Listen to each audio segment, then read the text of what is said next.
A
very good morning, ladies and gentlemen, and you are all very welcome to European Movement Ireland's webinar, An Electric Future for Ireland and Europe.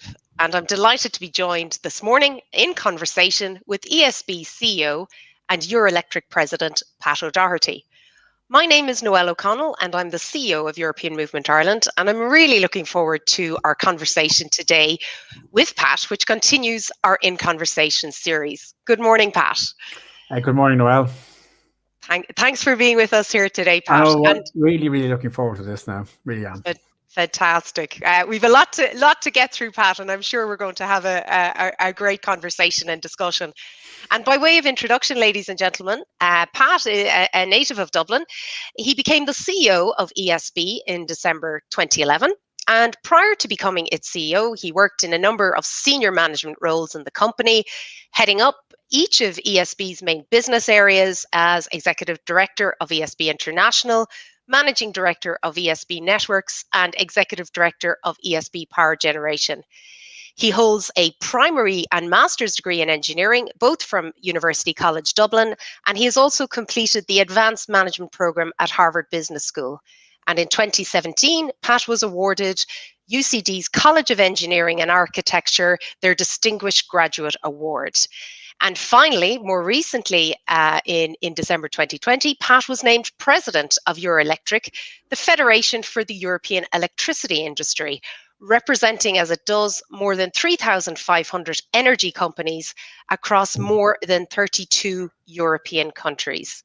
Now, in terms of the running order for today's conversation webinar, Pat and I will spend the next wee while discussing a number of areas, looking at the future of both the electricity and energy sectors in Ireland and the EU, including those all-important climate targets, as well as a number of other topics and issues.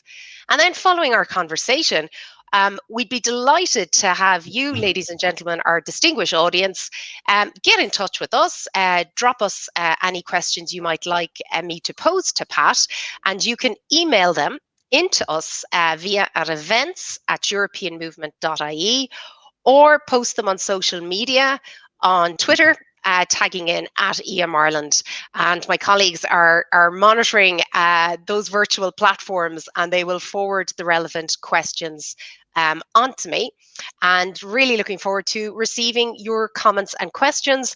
And we should have you well on your way before the hour mark. So, Pat, delighted to see you this morning. And I suppose, Pat, I should start off by saying we're kind of work neighbours, because if I look out my window here in the office, we're overlooking your head office on Fitzwilliam Street, and it's a little bit quieter today than it normally is. But I'm sure you and your colleagues are looking forward to probably getting back to the office and getting that project developed a bit further. Yeah, we are, Noelle. It's a flagship building in sustainability terms at the heart of the Georgian core of Dublin. We had expected to be back around April, but that's not going to happen now because of the pandemic. But sometime in early summer, we do expect all going well and getting construction to some fit out work to be completed. But we're really looking forward to that, because it'll be a big cultural shift for us in terms of office working, and we've learned so much, of course, about office working and non-office based working during the pandemic. But we're looking forward to getting back there probably now around mid-year.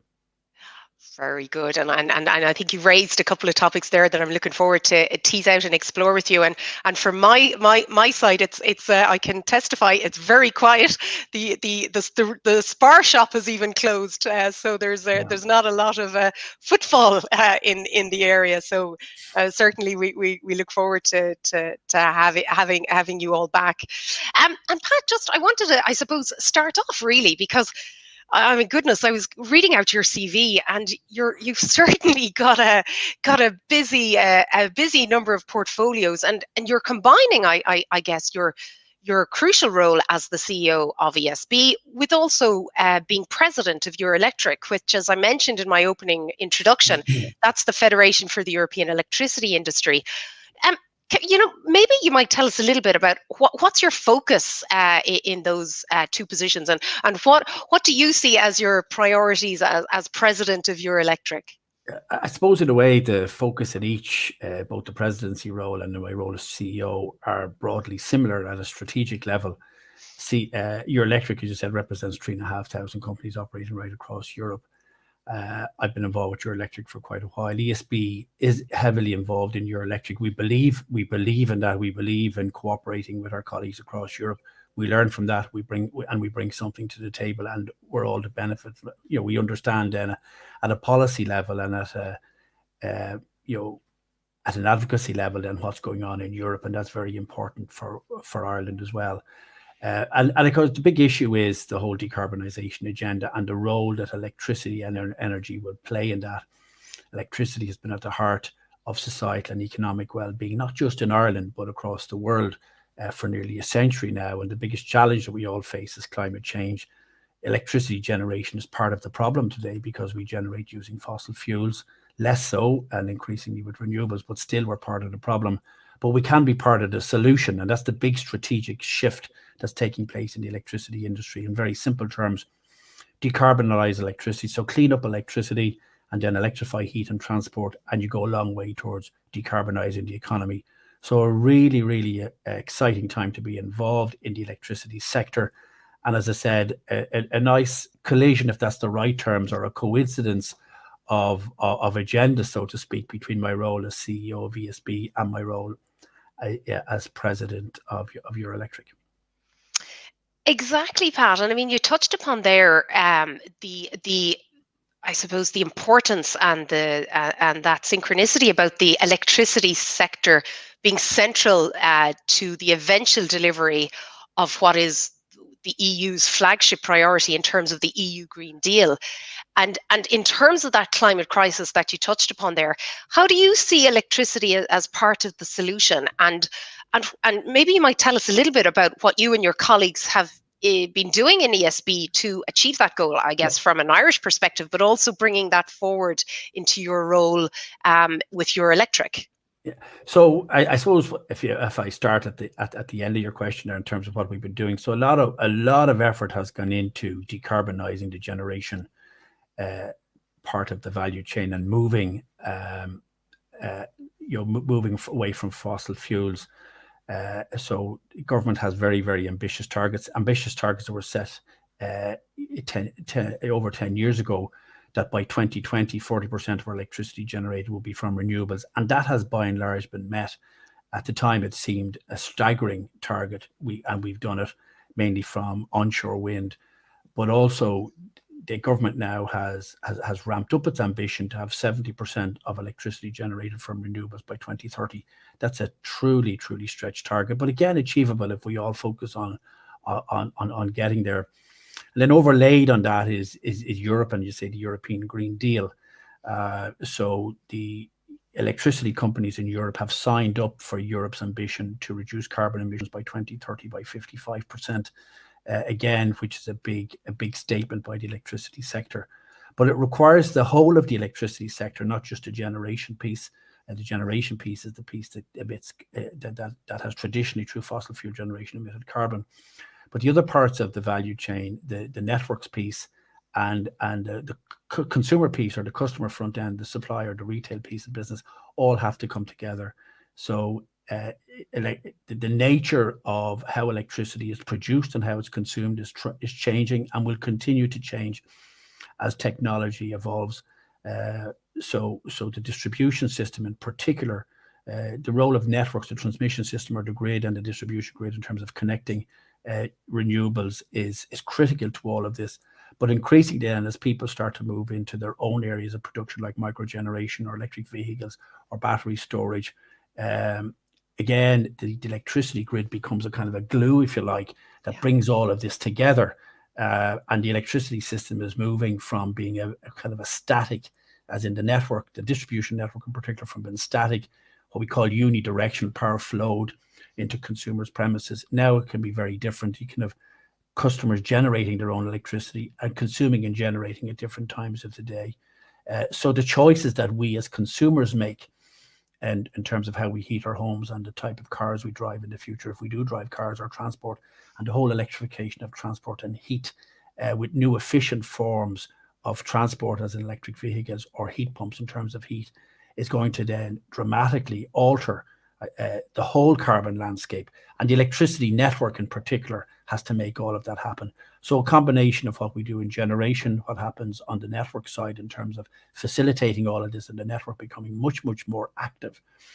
And then the relationship and the way in which consumers interact with the electricity system, in particular the electricity network, through their supplier, smart metering, behavioural change, and being in control of when and how, and indeed at what price we use our electricity. So all of these pieces have to come together in a very technology-enabled and consumer-enabled and consumer-centric way. Right. And Pat, can the network cope with that? So in short, yes, but the network has to undergo a major transformation. Right. And it's not just about expanding the network in the way we traditionally would have to meet new load. So what's going to happen here is that electricity demand will increase. So today, electricity accounts for about 20% of end user energy. It's something similar in terms of carbon emissions. Carbon emissions will drop dramatically as the power system decarbonizes. But there's the potential for electricity then to represent 40 to 50% of end use consumption by 2050 in a fully decarbonized or a net zero electricity system. But we can't just keep expanding the network the way we would traditionally have done. We have to find ways of using the resources of the network much more effectively and much more efficiently. And that's about using spare capacity in the network when it's there. How the the whole peak demand happens at certain times, and how consumers are incentivized and encouraged to use electricity at different times of the day. Electricity storage becomes part of that. So all of these pieces have to come together in a way that is ultimately based around the customer and what the customer wants and what the citizen wants, to make it very, very different. So yes, there's a cost to all of this, but there's a benefit to all of this in terms of carbon, in terms of and costs of decarbonisation will come down in time. But there are huge benefits, of course, in terms of decarbonisation, and in terms of comfort, and in terms of just air emissions and all of that. So yes, in short, the electricity system can cope with this, but it does need to change, and it does need to transform. We have a term in ESB that we use a lot. It's about reimagining a very, very different electricity system. Right. And you touched upon, Pat, the targets, the very ambitious targets there. I think you call them stretch targets. They're very stretchy. Yes. I mean, are you daunted by them, if I can put you on the spot, or are you kind of are you and your team really looking forward to embracing the challenge, because they are very challenging. Like, I remember I was the head of our generation business when the then minister, who happens to be the current minister, Eamon Ryan, set a target of 40%. The EU had a target of 20% renewables from electricity for electricity generation. He doubled that. He set 40%, and at the time we all looked at each other and looked at him. But we got it. We got down, and we did it. Now it requires everybody to come together. It requires policy. A government policy. It requires the planning system, as in the physical planning system. It requires regulation, and it requires the industry and the market all to come together in an integrated and a cohesive and a coordinated way. Everything drives ultimately from policy and regulation. So can we do it? Yes, we can do it. We've proven that we can do it. It is a big ask for sure, but there's nothing like a big challenge, and we're up for it. And my sense is, right across the electricity sector in Europe, that the electricity sector is up for this. Like at another level, it is for the electricity sector. It's a growth story. It's putting the electricity system where it has always been, at the center of driving economic and societal well-being. So there's, in terms of purpose, there is no greater purpose. Absolutely. And you touched upon there, the EU dimension to it. And I know from a Eurelectric perspective, having committed to the EU emission targets, I'd say that was not an easy commitment to achieve. I mean, considering some of the member states, and presumably those in Eurelectric, have quite large fossil fuel industries. Yeah. And you mentioned about that share of electricity consumption doubling by 2050. And is that all coming from the renewables? You talked about the offshore side of it from Ireland. Where do you see that coming from, and how, as a continent, are we going to achieve that? So there's a really interesting kind of, I suppose, whole of systems question and all of that. So what's the future going to look like? Fossil fuels will be out of the system largely by 2050, but different countries in Europe are coming from different starting positions. So if you're in the Nordic countries, you're 50% nuclear and 50% hydro, so you're already decarbonized. If you're in some of the Central European countries or some of the Eastern European countries, heavily coal dependent. Germany is heavily coal dependent. Germany shut down its nuclear fleet. France is very strongly nuclear. So everybody's coming from a different starting position, and everybody's trying to get to the same end point. But there's another piece then, which is about interconnecting, and I suppose interconnecting Europe's resources. So increasing interconnection between countries. Traditionally, there's been weak enough interconnection between. Obviously, in Europe, there's more interconnection. As an island, we're interconnected with Britain. We have 2 interconnectors with Britain. We'll have a 3rd interconnector with Britain by 2025, and then we've got a planned interconnector with France. So renewables will be a key part of the production side, from onshore wind to offshore wind. Ireland has significant offshore wind resources. We will not meet the targets that government has set for Ireland by 2030 without harnessing our offshore wind initially on the east coast. But there's a significant opportunity then for Ireland to be an exporter of electricity generated from offshore wind through interconnections into France and into Britain. And the big technology question that has to be addressed then is what's going to replace gas. So coal will be gone. Gas will be the next fossil fuel, and what will replace gas? And there's that the jury is still out on what's going to win out there technologically. So is it going to be some form of carbon capture and storage where we continue to harvest gas from gas fields and remove carbon from it, which then you're left with a form of hydrogen, or else are we going to produce hydrogen through what's called electrolysis without and fossil fuel exploration will be no more. And I suppose that's the big environmental and I suppose political question and security of supply question, because ultimately some form of generation is needed for when the wind doesn't blow and the sun doesn't shine. So renewables from on and offshore wind, solar in southern Germany, solar where it makes sense, existing hydro resources, nuclear there's still a huge nuclear debate to be had. So that's a complex kind of tapestry that has to all come together. Yeah. But the big issue is what's going to replace what's called dispatchable plant. Dispatchable plants today is coal and gas to be called on literally at a whim when the sun doesn't shine and the wind doesn't blow to keep the lights on.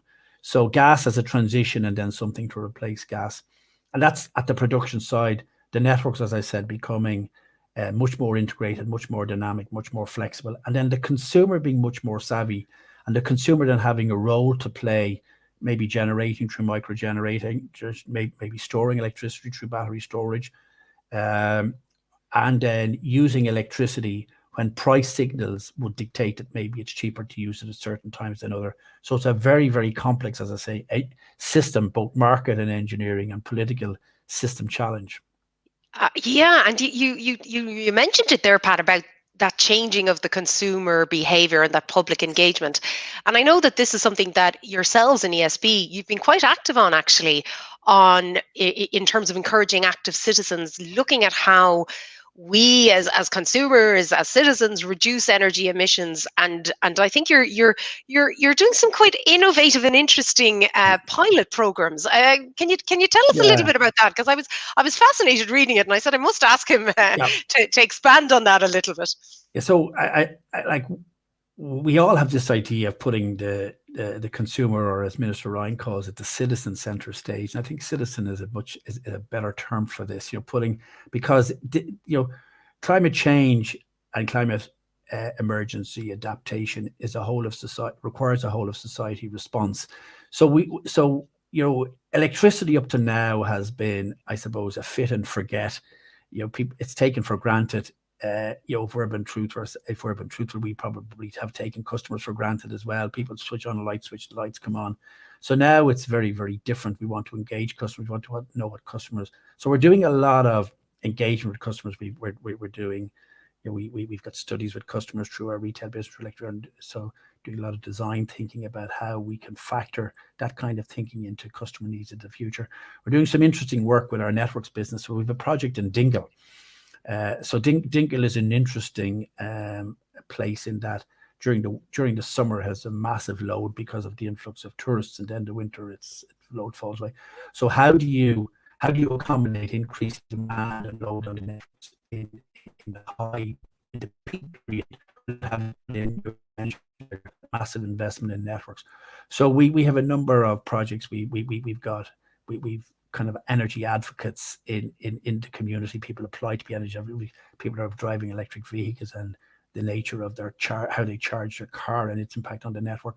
We put solar panels on people's roofs. We put batteries in their homes, and it is amazing. That the response. If you go to Dingle and you talk to these energy champions, as we call them, their passion for this and their passion for seeing how they can actually play a role in decarbonising and help to decarbonise the electricity system. We're learning so much about it, not just about as engineers learning about the technicalities of the impact on the network, but we're learning about people and how people react and adapt, and how behaviour change can become a big part of this, and how to factor consumer behaviour change into what we're doing in terms of the engineering and the design of the systems.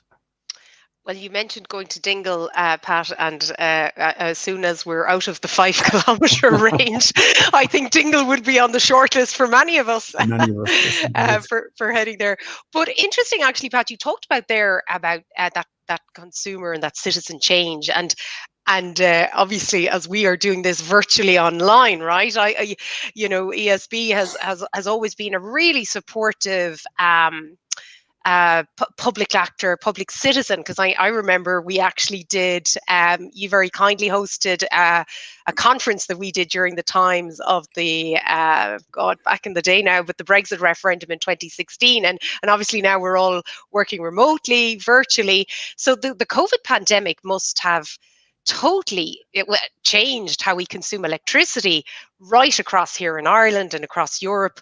Office buildings emptying, everyone doing a hybrid working remotely from home. The demand must be incredible. I mean, was that a challenge?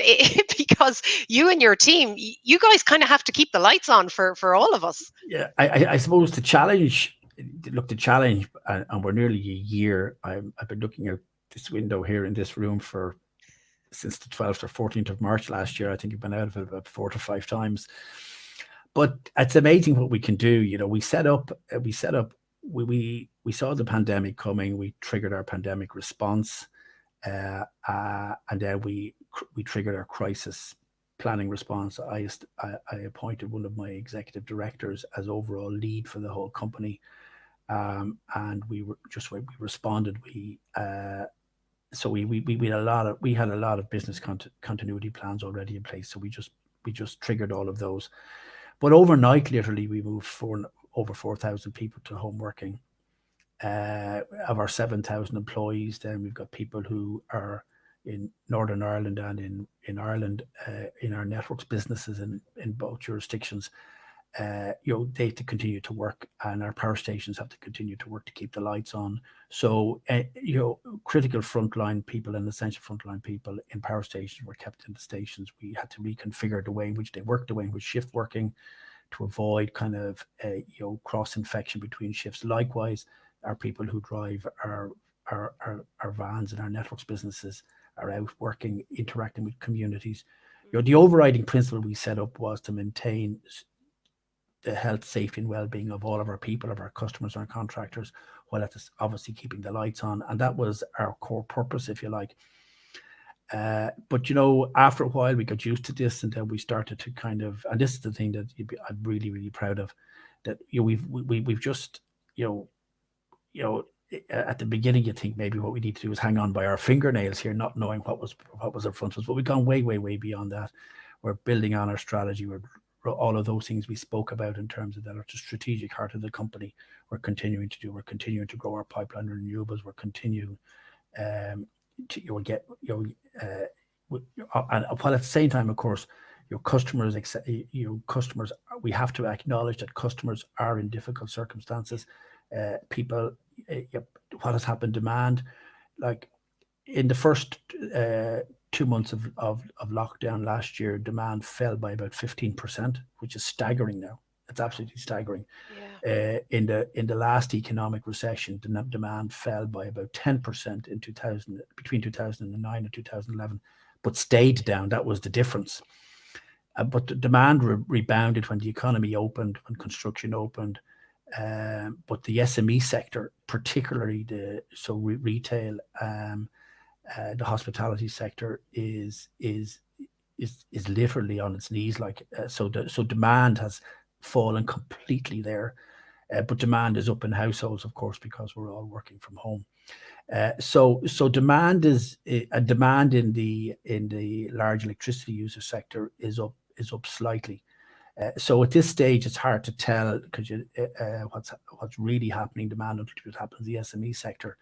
But so demand year on year is running about where it was this time last year, while the SME sector is still shut down. So that's telling you underlying demand is probably increasing.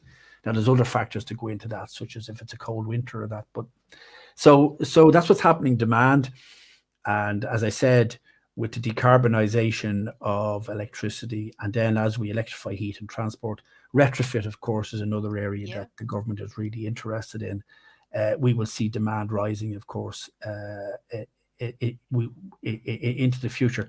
So we will see a number of things happening. We will see people, as people insulate their homes to higher standards, they will use, and we've seen electricity usage before the pandemic on a per household basis falling on average, because the people think appliances are becoming more efficient and people are investing in efficiency in their homes.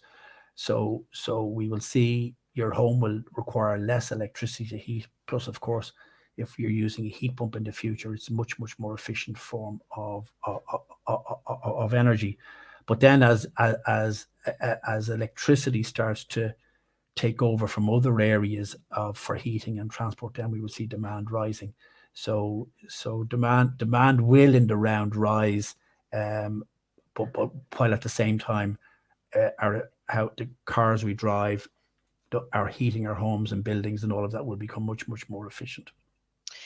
And do you think, Pat, we'll all be driving electric vehicles within a decade, or what time actually? What timeline would you put on that? Look, that's $1 million question. I always look on the bright side of things. So I'd say we will see significant uptake in electric vehicles in the coming decade. So the government has really ambitious targets around heat pumps and electric vehicles. Of course, we need to see the manufacturers then come to the table in terms of choice and price. Electric vehicles are still that bit more expensive than their fossil fuel counterparts. But we're seeing, as we speak, we're seeing availability of a wider range of electric vehicles. And some commentators are commenting that, within the next couple of years, we will see electric vehicles cross over in terms of the total cost of ownership. So, for example, electric vehicle today, you can drive an electric vehicle 100 kilometers for about €1 of electricity. So €1 for 100 kilometers, diesel vehicles probably somewhere between €5 and €7 a 100 kilometers. But so the capital cost is higher, the operating costs are lower. So the prices are coming down all of the time. So I'd be confident that we're going to see big uptake in electric vehicles in the coming decade. Very interesting, Pat. Well, I'm delighted to say, Pat, not that it is a surprise to me in any way, but ladies and gentlemen, you are sending in fantastic questions and great to see. So please do continue emailing events@europeanmovement.ie or on the Twitter machine, and my colleague Aoife is sending them on to me. So Pat, I might actually jump to some of the great questions from the audience, if that's okay with you. And first one up here is on, let me just read it out. The ESB has a history of collaborating with other semi-state companies like Bord na Móna and Coillte and Eurelectric for decades. Is there a role for you to collaborate more with Gas Networks Ireland in the future around green hydrogen, helping to decarbonise all energy systems in Ireland? Yeah. So we do, and the state sector in Ireland, thankfully, has a long history of collaboration working together. We currently work with Gas Networks Ireland. Gas keeps the lights on today. We've just got competition clearance for a very innovative joint venture with Coillte around using Coillte sites for developing of offshore wind. It's a joint venture partnership with Coillte. So yes, there is huge opportunity for collaboration. And I suppose the question about hydrogen is, the term green hydrogen was mentioned there, and there's this debate about what's the form of hydrogen. There's another form of hydrogen called blue hydrogen. Ultimately, my sense is that we will get to green hydrogen to some kind. There's a transition that's going to happen. And as part of all of that transition, there is no one size fits all solution for this. There's a multiplicity of technologies and a multiplicity of solutions, and it's a transition, and it's a complex transition. So everybody working together collaboratively, nobody has the monopoly on wisdom here, and working together. And there's the government expects that the state sector will be a primer or a driver in terms of what we do, in terms of our own internal process and our own operations, but also in terms of how we collaborate and work with each other to make all of this happen. Yeah, very good. And the next question is from our good friends and colleagues in the German-Irish Chamber of Commerce. And Pat, they're wondering whether it's permissible to sell privately generated solar power back to the national grid in Ireland. So there's a government consultation on at the moment. I think the question there is probably around residential households selling solar generated electricity. So the infrastructure has been put in to make that happen. So smart metering is a key enabler of that. Smart metering program has currently been rolled out by ESB networks. Today, there is no support or settlement mechanism for allowing that to happen, but it's part of the government climate action plan. And so there's a consultation, and that will happen. That's only a matter of time before that happens. Okay. Next one for you, Pat, is from Ken Spratt, the Secretary General of the Department of Transport, and he is asking you as to whether the ambition of the President of the European Council, Charles Michel, for the European strategic autonomy offers Ireland an opportunity to become the Saudi Arabia of clean energy by replacing Europe's dependence on Eastern oil and gas with a dependence on offshore renewable energy generated in Irish waters. Good morning, Ken. Ken could probably give a good shot at answering that himself. But anyway, like a hard question early in the morning. I hope you had your coffee and tea there, Pat. So I think there's a great strategic question here for Ireland, and it's a question of ambition also. So there's, our resources on the west coast of Ireland in terms of offshore wind have the potential to generate probably 10 times more electricity than we could ever use. So interconnection with Europe to become an exporter of clean, renewable electricity, strong winds off the west coast of Ireland mean that the wind blows a lot of the time. So that is a real opportunity. There's another related opportunity then, which is linked to hydrogen. And there's a question of whether the economics of this are going to work. There's a lot of work and a lot of thinking going into this.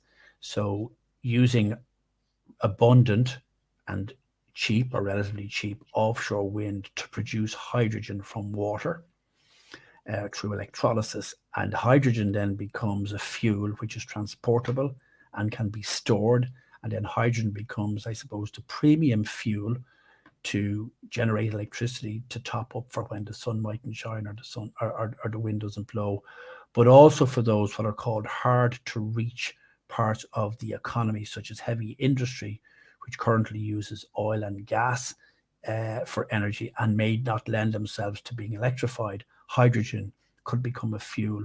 So in that regard, Ken's question has two components to it that are worth considering. One is exporting electricity generated through grid interconnection, and the other exporting hydrogen generated from cheap renewable electricity.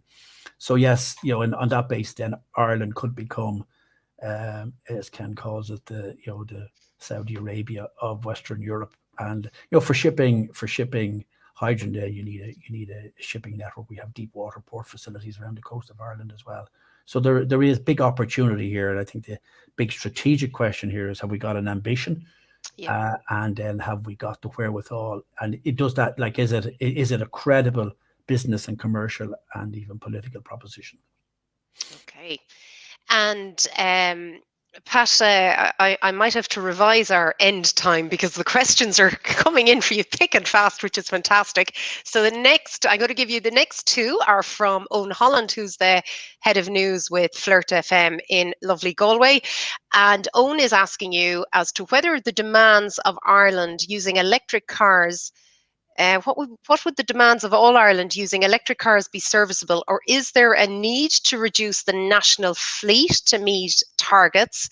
And then his second question is, how hard will it be to protect and nurture private community electricity ventures in markets of large organizations, in markets with various lobbyists? So two questions there, okay. Pat. So there's one about is our national car fleet growing and becoming unsustainable in its growth? I suppose there's we've all become very attached to our cars, and there's an interplay here between private ownership of vehicles. Like Ireland's very, very dispersed population. So for example, in ESB terms, we've about 4 to 6 times more kilometers of network per customer than any other country in Europe. As that's the nature of our dispersed population. So cars or public transport are the only way we can get around. So there's an interplay between cars and public transport. and then electrifying and decarbonising public transport. But then the reach of public transport is going to determine that. I'd say in towns and cities, you'll likely see less cars in the future, but maybe for and of course there's a different model then emerging. Then we see instead of people owning cars, that you just kind of pick up a car for an hour or 2 hours, and we've seen these in countries like Denmark in particular. So there's different ownership models that which could all mean that we would have less vehicles overall. But I suppose that comes down to the choice we have our cars, and most of our cars are sitting idle a lot of time. So it's a different way of using cars. The other question about community energy, and again, government is very, very keen. This is back to the role of the citizen in terms of citizen involvement and citizen engagement. And part of that Dingle project I spoke about earlier, one of the things we're testing in that is what's called peer-to-peer trading, which is a fancy term for maybe if I've electricity that I'm generating from my solar panel, I would sell it to you, Noelle, in some way, and then you would return the favor later on, or somebody else would. And this is all part of the design of the future. This government is keen that this happens, and there's a movement right across Europe for this to happen. So this will happen. If I think that's what the question was, will community energy form part of the future? Yes, most definitely it will. And there's an interesting interplay then between the role of the networks. What's the role of the networks in a community energy situation, as communities come together themselves then to, I suppose, optimize their own resources to drive a cleaner future. Great. So Owen got 2 for 1 there, Owen. So hope you're happy with Pat's response there. Next question, Pat, for you is from Michelle, and a great question on: to what degree does Ireland plan to utilise the EU's Just Transition Fund? And are there any examples of projects applying proposals for the fund at the moment that you're aware of? So I don't actually know the detail of that, but Just Transition is a big part of the European Green Deal. There is a Just Transition Fund, and here in Ireland, the whole like we closed 2 peat stations last year, and the whole question of the Midlands, and there's a lot of government support going into the Midlands in terms of bog remediation, because bogs are a carbon sink, and the whole training and development and upskilling of people in terms of retrofit. So Just Transition in its widest sense is a big part of what has to happen. I suppose where we come from on this, and it's very much part of what we stand for in terms of our values. So this is a complex transition, and it is really important from a policy perspective, and indeed from the likes of the industry, the players in the industry, that we look at this as societal change. The transition to a low carbon future cannot just be about those who can afford to invest in new technologies to decarbonize their homes or decarbonize their transport. Like electricity, I'll use a term which isn't economically correct.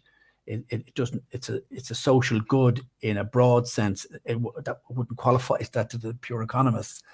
But so and the whole ethos of electricity is that it is a core to people's being and to be available for everybody. And we will do a really bad job if we end up imposing massive fixed costs on the fuel poor and the fuel vulnerable in this transition. So Just Transition takes many forms. There's the form in which it tends to be talked about, which is as particularly fossil fuel parts of Europe and indeed Ireland start to decline, what's going to replace them and what's the support for replacement industries. But Just Transition in its wider sense is about a societal well-being and a societal greater good, and that everybody being able to play in the transition, and that the people who can least afford it should not be left to burden a disproportionate share of the costs.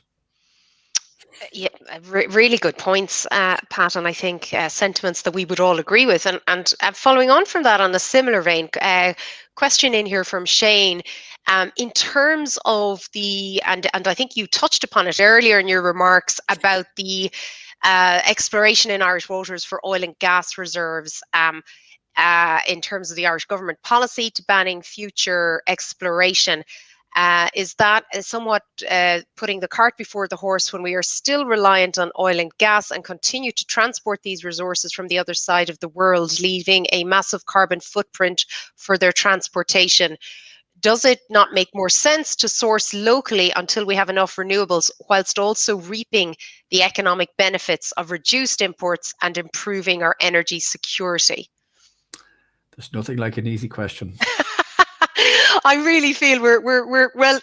I'm listening. I've 15 questions and they're just flowing in, Pat. look, this ultimately comes down to government policy, okay? And we can all have personal views on what's right or not right with it. Gas, I'm very clear that gas is going to be a part of the transition in electricity, in electricity generation. It's going to be around for quite a while to come.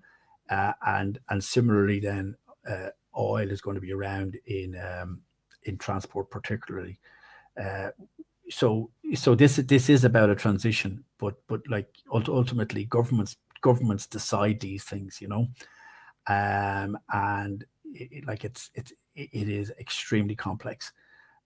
But like we'll wake up someday in the future, whenever it is sometime in the 2040s, and we look back and we say, what was it all about? We've gotten here, you know.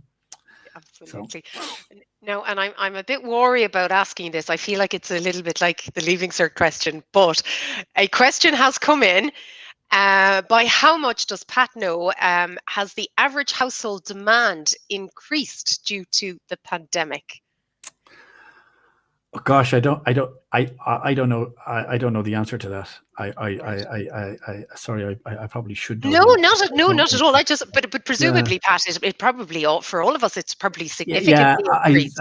I suppose so you'll have demand increasing in two ways: electricity and gas, and it'll all depend on how you heat your home. So I was looking at my gas bill there for December and January. I said, "Oh my God, I've never seen it like that before." But you know, like electricity, if it's just lighting. But of course, we're in our homes all day. We're cooking at home. Yeah. We're not out. And I suppose so. Yeah, we're probably spending more on energy at home. We're probably spending less on transport and commute, and we're spending less on eating out. So in the round, I won't even make a judgment on where we are in the round, but. It's probably good for ESB's bottom line, though, Pat, is it? Good for business. Well, I suppose the thing about demand is that demand is good for all of us, because the electricity system has a lot of fixed costs, and the way we pay for electricity is through variable costs. You pay per kilowatt hour by and large, so the more use that's made of the system is, you know, the better it is for all of us. That's why if we can increase the use of the networks, that means we're optimizing the already made investment in fixed costs in the network to ship more kilowatt hours by electrifying heat and transport in a decarbonized world. Then that will be better for all of us. But even the electricity system today has seen significant carbon reductions, and you know, doing a deep retrofit is expensive for sure. But the you know, installing heat pumps and driving electric vehicles does make sense from a carbon emissions point of view, even at today's what we call carbon intensity. And of course, as this electricity system decarbonizes in the future, it only gets better from a carbon perspective. Yeah, and actually, you mentioned there on electric vehicles. Michael O'Mahony has posed the interesting question, Pat. And I know you're a dub, right? But anyway, he's asked whether Pat thinks that the electric car will take off in rural Ireland. Because I know there is kind of what do you call it? The anxiety about about how. So there's a school of thought that we're incentivizing electric vehicles for people in Dublin to drive short distances with electric vehicles, when actually the real saving in carbon would be made if we could get people to drive cars in rural Ireland, because they drive on average longer distances. So key to that is a number of things. Key to that is the first of all, the battery size. So I think range anxiety is gone now. You can see cars with batteries that can get you 400 kilometers, and the average driving distance in Ireland is somewhere between 40 and 60 kilometers a day.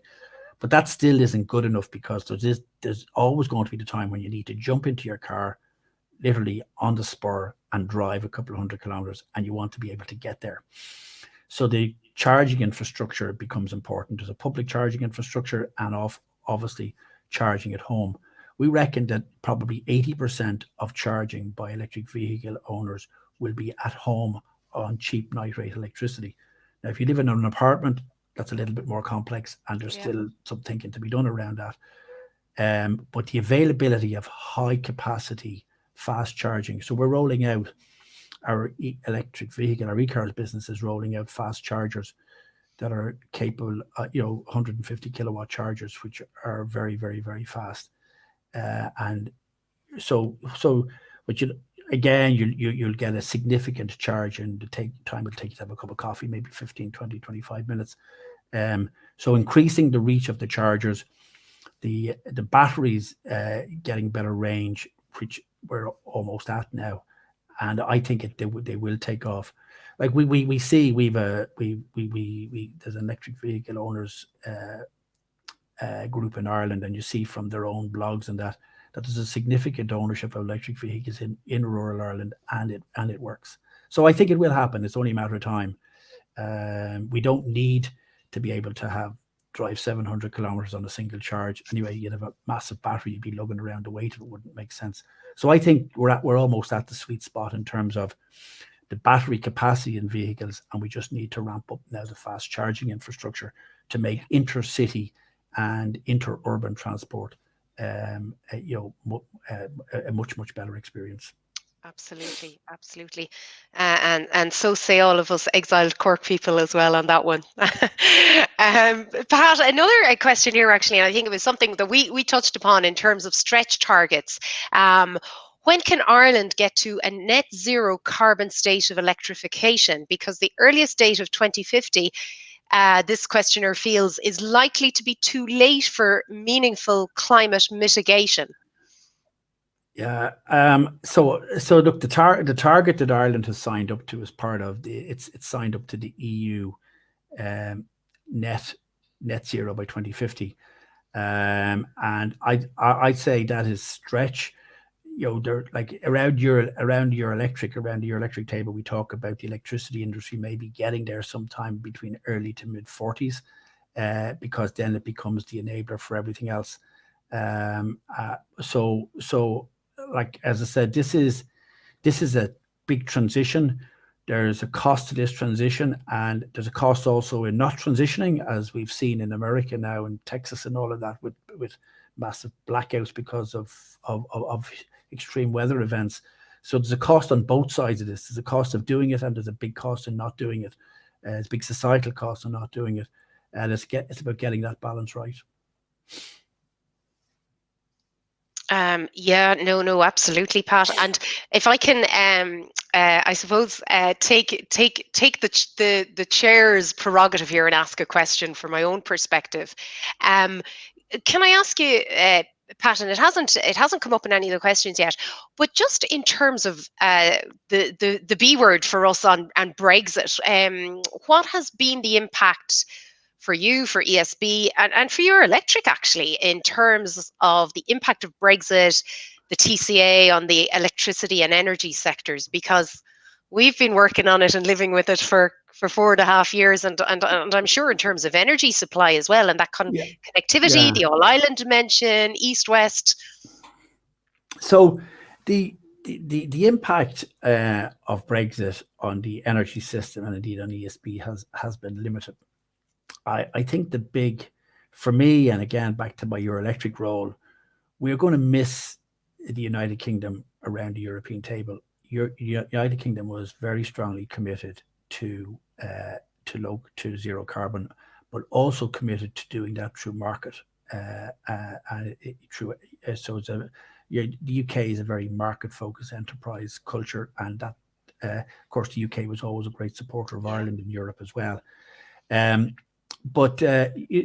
like ultimately, the United Kingdom for at least the next 10 years is dependent on flows of gas and electricity from Europe into the United Kingdom to keep its lights on. And so our gas, it comes from a combination of Corrib and from the United. It flows from Europe through the United Kingdom. So we're heavily interconnected with the United Kingdom in electricity and gas terms.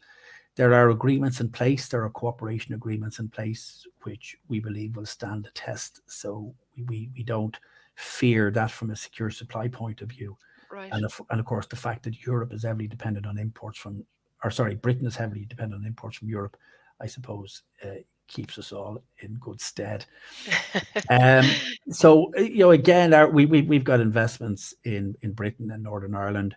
They're sterling denominated investments. So again, we don't see an issue from that point of view. They're sterling revenue, sterling debt. And there has been some impact on, at a very technical level, there has been some impact on the day ahead market, Britain. But again, that's all manageable. It's all that is all manageable. So the other piece of this is critical workers transferring. We need workers to come in and overhaul our power station coming from Britain, or they come in from the continent through Britain. Critical material supplies coming through Britain. Again, we found ways around all of that. So that's all working, and it will get better. That will all get better. Yeah. And Pat, just another question, and I think it's come up in some of the questions from the audience, but that whole area that you touched upon about energy security and decarbonisation of the electricity sector affecting political dynamics. And, what do you see as the new challenges, for example, if your sector is increasingly digitalized? I mean, cybersecurity, in my world, in the geopolitics world, we know all about that. So,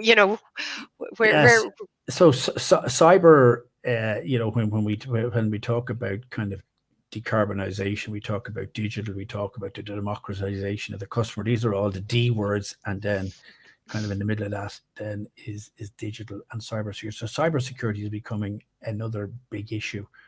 Particularly the critical infrastructure under EU directives, to make sure that they are safe from cyber attacks, and of course as it becomes much more integrated, so power stations become connected to the network components, to the grid components, to grid control systems, to the market, and then you connect through smart metering into customers' premises.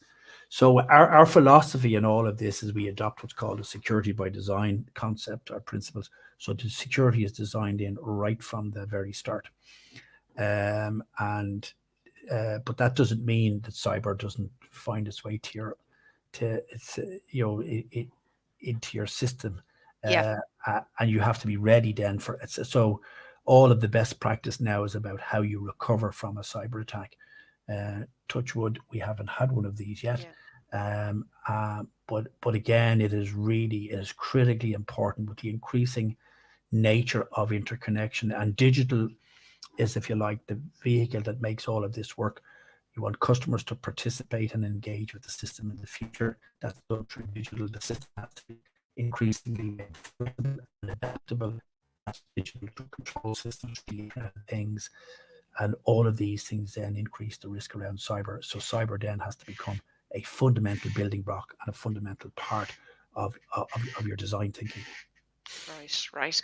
And Pat, just, I started off by asking you about your role as president of Eurelectric, and I'm empathizing with you because it must be an unusual presidency in some ways, because presumably you'd be over and back to Brussels a little bit more in normal times, and you'd be engaging with your counterparts across Europe more physically rather than virtually, I suppose.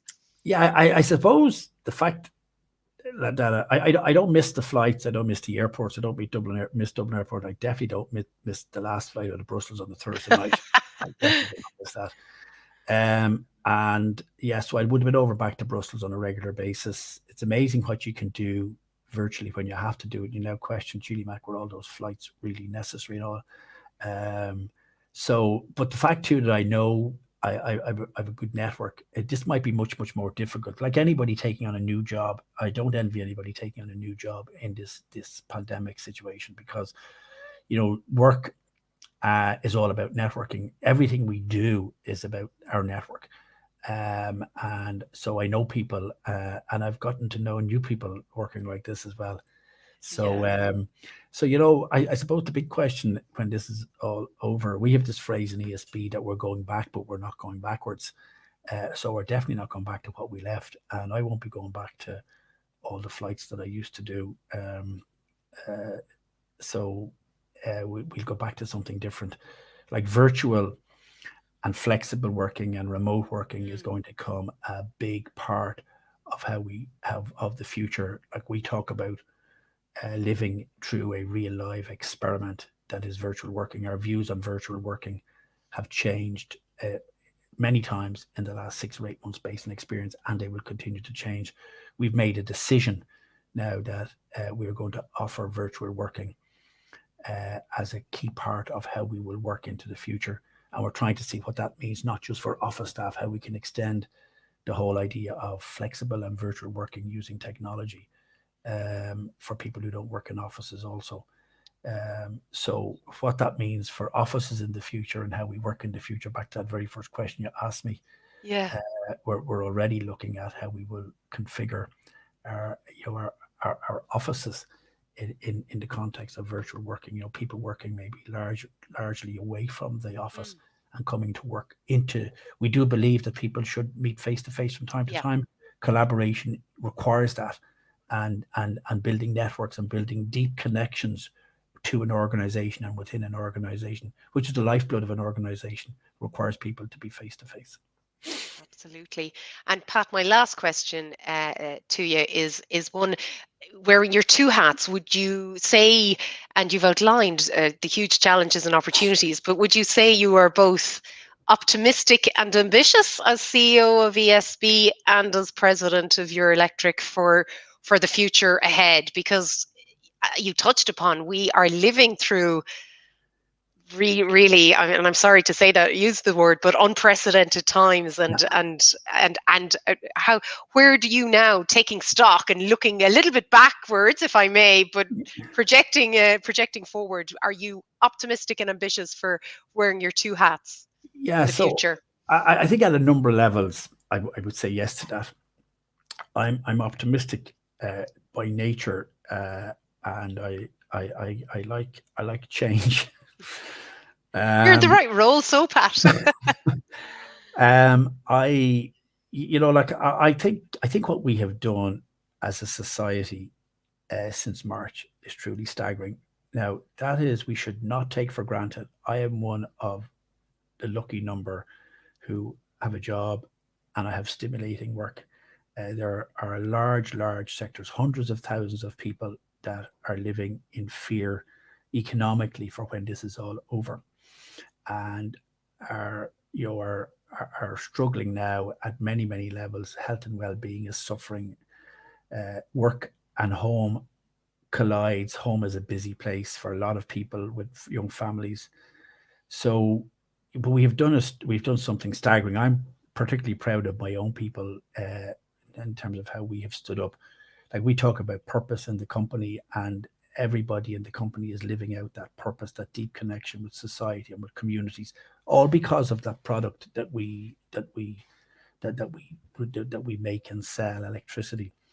That's the role that electricity plays, as I said. So I see right across ESB that deep sense of connection with what we do in all levels of the company, and it has caused people to think about that connection with the company. All the things we've talked about is, maybe I'm just a junkie for this stuff, but it's a really exciting time in this industry. I've been around a long time, and we've talked about change. It's coming. The change isn't coming anymore. We're living it. We are absolutely, like, I think the last, this is the first year en route to 2030, in a decade to 2030. I think last year will turn out to have been a defining moment in terms of the electricity and the energy sector. And there's so much going on. There's so much that has to go on. And I think that connection that we all have in the industry with the people we serve, and we will all be judged on that. I think the sector policymakers, legislators, regulators, we have a massive challenge called climate change, and how we deal with all of that and make all of that happen, as I said, for all of the good of society, is going to be our legacy. And I think so that's what excites me. We get a part to play in the reimagining of not just a new electricity system, but we're reimagining society also. And I think that is just staggering. And in terms of the younger people, I'm a long time around this industry, but I think the young people, and here's a pitch now for future employees, not just of ESB, but of the whole energy sector, whether it's in policy, public policy, regulation, or even in the industry, that it is a fantastic sector to be in. And the change that's going to be delivered in the next decade will truly leave a lasting legacy and set us up then for getting to, for that 2040, 2050 timeframe in terms of net zero. Well, on that really empowering and motivating call to action and call to arms, I think that's probably a good point, Pat, to draw proceedings to a conclusion. We could have kept on talking. The questions are still coming in, so apologies, ladies and gentlemen, if we didn't get to everything. But I think it's great tribute to our very distinguished guest, our very honest guest, our very engaging guest this morning, Mr. Pat Doherty, CEO of ESB and President of Eurelectric. Pat, really appreciate your time. You answered everything. I was merely the conduit for the questions coming in, but it was fantastic to see that level of engagement. We had a sold out audience, and I know that everyone, I'm sure I'm speaking on their behalf, really enjoyed your answers and our conversation this morning. So thank you, Pat. I really appreciate your time, sharing your insights and your expertise, and thank you. On behalf, you talked about us as citizens and consumers, and wishing you continued success in your ESB role and your Eurelectric president's role. And if I could, on my own behalf, ladies and gentlemen, thank you, our audience, for your attention, your participation, your engagement. Also, thanks to Pat's colleagues in ESB for facilitating this morning's event, and my own team here in European Movement Ireland, as ever. In terms of our next event, if I can do my call to action as Pat did, really interesting webinar that the European Commission representation, in cooperation with ourselves, are hosting an online event on the EU vaccine strategy, and we're going to be joined by Mr. John Ryan, who's the Director for Public Health in the European Commission's DG for Health and Food Safety. So he's going to talk about the EU's vaccine strategy, which I think is really, really timely, and again, participate in a Q&A with the audience. So make sure to register on europeanmovement.ie, and hope that you'll be able to join us at that upcoming webinar. So in the meantime, ladies and gentlemen, until we all meet again, thank you again, Pat, and I do hope you're all keeping safe and well. Slán go fóill. Thank you. Bye-bye. Thank you.